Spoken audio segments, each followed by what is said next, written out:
വിഷയത്തിൽ ഞെട്ടിക്കുന്ന വെളിപ്പെടുത്തലുമായി രംഗത്ത് വന്നിരിക്കുകയാണ് മുതിർന്ന കോൺഗ്രസ് നേതാവ് രമേശ് ചെന്നിത്തല. ശബരിമല സ്വർണം കാണിക്കയായി ഭക്തർ നൽകിയ സ്വർണം കളവ് പോയതിൽ നാട്ടിലുള്ള ഓരോ ഭക്തരും ആശങ്കയിലാണ്. അതുപോലെ തന്നെ ആശങ്കയിലാണ് ചെന്നിത്തലയെ പോലുള്ള നേതാക്കളും. മുൻകൈയെടുക്കേണ്ട മുഖ്യനെ പോലുള്ളവർ പ്രതികരണം ഒന്നുമില്ലാതെ ഇരിക്കുമ്പോൾ ആശങ്കയുള്ള ഭക്തർ ഈ കേസ് തെളിയിക്കാൻ വേണ്ടി ഇറങ്ങി പുറപ്പെടും. അതുപോലെ സഹായത്തിനായി വിശ്വാസമുള്ളവരുടെ അടുത്തും പോകും. അതുപോലെ ഒരു വ്യവസായിയായ ഭക്തൻ രമേശ് ചെന്നിത്തലയുടെ പക്കൽ ഒരു രഹസ്യ വിവരവുമായി എത്തിയിരിക്കുകയാണ്. ശബരിമല വിഷയം കത്തി നിൽക്കുന്ന ഈ സമയത്ത് ഈ ഭക്തന്റെ രഹസ്യ വിവരങ്ങളുടെ വ്യാപ്തി അത്ര വലുതും വിലപ്പെട്ടതുമാണെന്ന് മനസ്സിലാക്കി തെളിവുകളൊന്നും പക്കലില്ലെങ്കിലും രമേശ് ചെന്നിത്തല ആ വിവരങ്ങൾ അധികാരപ്പെട്ടവരെ അറിയിക്കുകയാണ്. എന്തായാലും ആ ഭക്തന്റെ രഹസ്യ വിവരങ്ങൾ അതീവ ഗുരുതരമായവയാണ് എന്ന് വേണം പറയാൻ. കാരണം ശബരിമലയിലെ സ്വർണം മോഷണം പോയതല്ല, മറിച്ച് അന്താരാഷ്ട്ര മാർക്കറ്റിൽ പുരാവസ്തുക്കൾ എന്ന പേരിൽ വിറ്റഴിക്കപ്പെട്ടതാണത്രേ.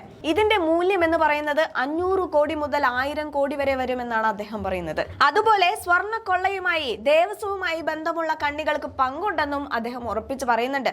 അതുപോലെ പ്രത്യേക അന്വേഷണ സംഘത്തിന് മൊഴി നൽകാൻ തയ്യാറാവുകയാണ് ആ ഭക്തൻ. എന്തായാലും ഞെട്ടിക്കുന്ന പല വിവരങ്ങളും അദ്ദേഹം പറയുന്നുണ്ട്. എന്തായാലും അദ്ദേഹത്തിന്റെ ആ വീഡിയോ ഒന്ന് നമുക്ക് കണ്ടു നോക്കാം. ഇയാള് എനിക്കറിയാവുന്ന ഒരാളാണ്, ഒരു വ്യവസായിയാണ്. ഇതിനു മുമ്പും 1-2 ഇൻഫർമേഷൻസ് തന്നപ്പോൾ അത് ക്രെഡിബിളാണ് എന്നെനിക്ക് തോന്നിയിട്ടുണ്ട്. അത് വേറൊരു കേസുമായി ബന്ധപ്പെട്ടായിരുന്നു. ആ കേസ് ഇപ്പോൾ ഹൈക്കോടതി കിടക്കുകയാണ്. അപ്പോൾ അത് ഇങ്ങനെ ഇൻഫർമേഷൻ തന്നപ്പോൾ ഞാനത് വിശദമായി അയാളോട് സംസാരിച്ചപ്പോഴാണ് ഇതിൻ്റെ വ്യാപ്തി എനിക്ക് മനസ്സിലായത്. പക്ഷെ എൻ്റെ കയ്യിൽ തെളിവില്ല. ഞാൻ അപ്പോൾ ഒരു പൊതുപ്രവർത്തകൻ എന്ന നിലയിൽ കേരളത്തിലെ കോടാനുകോടി വരുന്ന ജനങ്ങളെ വിഷമിപ്പിച്ച ഒരു കാര്യമാണ് ശബരിമലയിലെ ഈ കൊള്ള.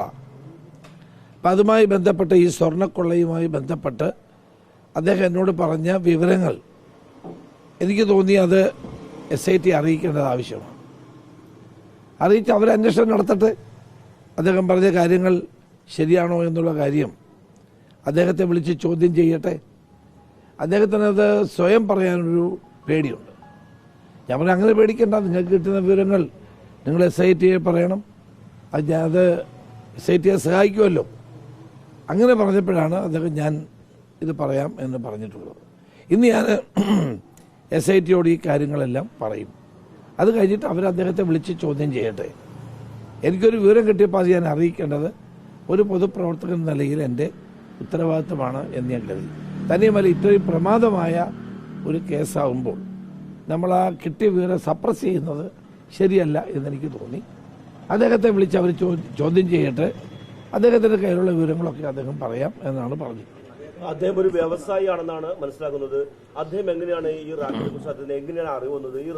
ഈ റാക്കുമായി ബന്ധപ്പെട്ട ഏതെങ്കിലും വ്യക്തികളുമായിട്ടുള്ള ബന്ധമാണോ, അല്ലെങ്കിൽ ഈ റാക്കറ്റിന്റെ നേരത്തെ റാക്കറ്റുമായി ഏത് തരത്തിലുള്ള ബന്ധമുള്ള ആളാണോ അദ്ദേഹത്തിന് ഇതിനെക്കുറിച്ചുള്ള വിവരം കിട്ടുന്നത്? അദ്ദേഹം ഒരു വ്യവസായിയാണ്. ഇന്ത്യക്ക് വെളിയിൽ ജോലി ചെയ്യുന്ന വ്യവസായം നടത്തുന്ന ആളാണ്. കേരളത്തിൽ അങ്ങനെ വ്യവസായങ്ങളൊന്നുമില്ല എന്നാണ് എനിക്ക് മനസ്സിലായത്. അപ്പോൾ അദ്ദേഹത്തിന് ഇതുമായി ബന്ധപ്പെട്ട വിവരങ്ങളുണ്ടെന്ന് പറയുമ്പോൾ സ്വാഭാവികമായിട്ടും നമ്മളെന്തിനാണത് മറച്ചു വെക്കുന്നത്? എനിക്ക് കിട്ടിയ ഇത്രയും കാര്യങ്ങളാണ് എൻ്റെ മുമ്പിലുള്ളത്. ബാക്കിയുള്ള കാര്യങ്ങൾ അദ്ദേഹം SITയുടെ മുമ്പിൽ പറയാൻ തയ്യാറാണ് എന്ന് അദ്ദേഹം പറയുന്നുണ്ട്. പറഞ്ഞോട്ടെ. ഏതാ അദ്ദേഹം പറയുന്നത്? ഈ സ്വർണം അന്തർദേശീയ മാർക്കറ്റിൽ ഇത് ആന്റിക്സ് ആയിട്ട് വിറ്റിരിക്കുന്നു. 500 കോടിക്ക് അധികം വിലയുള്ള ഒന്നാണ് ആ വിൽപ്പന നടന്ന്. അദ്ദേഹം പറഞ്ഞ 500 മുതൽ 1000 കോടി വരെ വിലയുള്ളതാണെന്നാണ് പറയുന്നത്. അപ്പം അങ്ങനെയുള്ള വിവരങ്ങൾ അദ്ദേഹത്തിൻ്റെ കയ്യിലുണ്ടെങ്കിൽ അദ്ദേഹം അത് SITക്ക് കൈമാറട്ടെ. നേരിട്ട് അദ്ദേഹത്തിന് പോകാൻ മടിയുള്ളത് കൊണ്ടാണ് ഞാൻ SITയോട് ഇത് പറഞ്ഞത്. ഭയമുണ്ട് അദ്ദേഹത്തിന്. അപ്പം അതുകൊണ്ട് അദ്ദേഹം വിവരങ്ങൾ പറയട്ടെ. ശരിയാണോ എന്ന് പോലീസ് അന്വേഷിക്കട്ടെ. അതല്ല, അദ്ദേഹം പറയട്ടെ.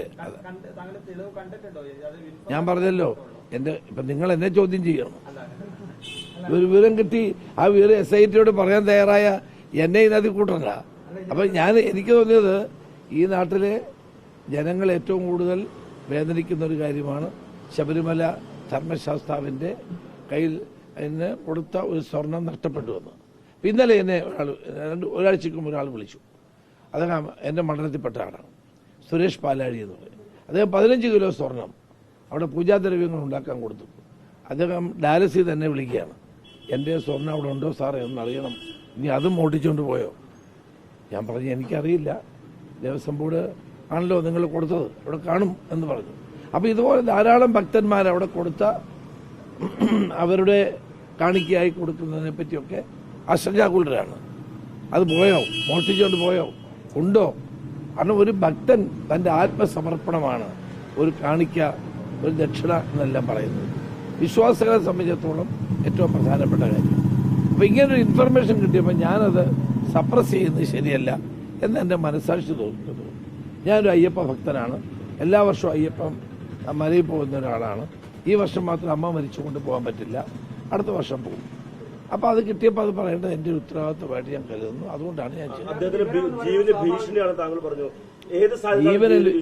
ഭീഷണി എന്നല്ല, പോലീസ് സുരക്ഷ വേണമെന്ന് പറയുന്നു. അദ്ദേഹത്തിന് ഭയമുണ്ട് എന്നുള്ളത്. ഞാൻ പറഞ്ഞു ഞാൻ പറഞ്ഞു ഭയപ്പെടേണ്ട, SITയുടെ മുമ്പിൽ നിങ്ങൾക്ക് പറയാം, നിങ്ങളുടെ ഡീറ്റെയിൽസ് ഞാൻ SITക്ക് കൊടുത്തോളാൻ പറഞ്ഞു. ഞാൻ സംസാരിക്കാമെന്ന്. അദ്ദേഹം കോടതിയിലെത്തി 164 നൽകാൻ തയ്യാറാണെന്ന് അങ്ങനെയുണ്ടോ? അതൊക്കെ തയ്യാറാണ്. ഇതിനകത്ത് ഈ വിവരം എന്ന് പറയുമ്പോൾ കൃത്യമായ രീതിയിൽ തെളിവില്ലാത്ത രീതിയിലാണ് ഇപ്പോഴും ഈ വിവരമായി മാത്രം നിൽക്കുകയാണ്. അല്ല, ഞാനൊന്ന് ചോദിക്കട്ടെ, ഈ ഇത്രയും ദിവസമായിട്ട് അന്വേഷിച്ചിട്ട് സ്വർണ്ണം എവിടെയാണെന്ന് കണ്ടുപിടിച്ചോ? സ്വർണ്ണം എവിടെയാണെന്ന് കണ്ടുപിടിച്ചല്ലോ ആരും. ഗോവർദ്ധന്റെ പേര് പറഞ്ഞ അവിടെ സ്വർണ്ണം എവിടെ പോയി? അതാണ് എനിക്ക് കൗതുകം ഉണ്ടാക്കിയ ഒരു കാര്യം. ഇത്രയും ദിവസമായിട്ട് കേരള പോലീസോ ദേവസ്വം വിജിലൻസോ SITയോ ഒക്കെ അന്വേഷിച്ചിട്ട് സ്വർണം കാണുന്നില്ലല്ലോ. അപ്പോൾ സ്വർണ്ണം എവിടെ പോയി? അപ്പോൾ ഇയാൾ പറയുന്നത് ശരിയല്ലേ? സ്വർണ്ണം ഇന്റർനാഷണൽ മാർക്കറ്റിൽ ആന്റിക്സ് ആയിട്ട് വിറ്റിരിക്കുന്നു എന്നാണ് പുള്ളിയുടെ ഇൻഫർമേഷൻ. ആ ഇൻഫർമേഷൻ ചെറിയ കാര്യമാണോ? അങ്ങനെ ഇൻഫർമേഷൻ കിട്ടിയാൽ ഞാൻ മിണ്ടാതിരിക്കണോ? നിങ്ങളതിനെ പറ. അതല്ല, SIT കണ്ടോട്ടെ, SIT അവരോട് ചോദിച്ച് മനസ്സിലാക്കിക്കോട്ടെ, അയാളുടെ തെളിവുണ്ടോ?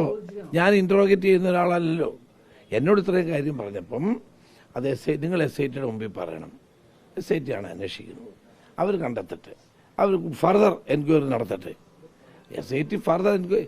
ഇത്രയും ദിവസമായിട്ടും ഈ മോട്ടിച്ചുകൊണ്ട് പോയ സ്വർണം കാണുന്നില്ലല്ലോ, അത് നിങ്ങളാരും ചോദിക്കുന്നില്ലല്ലോ. സ്വർണം എവിടെ? അപ്പം ആ സ്വർണം എവിടെ എന്നുള്ള ചോദ്യം ഒരു വളരെ പ്രസക്തമല്ലേ? അതിന് തുമ്പ് കിട്ടിയപ്പോൾ ഞാനത് പറഞ്ഞു എന്ന് മാത്രമേ ഉള്ളൂ. ബാക്കിയൊക്കെ SIT അന്വേഷിക്കേണ്ട കാര്യം. പലതരത്തിലുള്ള വിവരങ്ങൾ ലഭിക്കും. അപ്പോൾ സ്വാഭാവികമായി അതിനകത്ത് പ്രാഥമികമായി തെളിവുണ്ടോ, വസ്തുതയുള്ള കാര്യമാണോ? നിങ്ങൾ കാത്തിരുന്ന് കാണുക.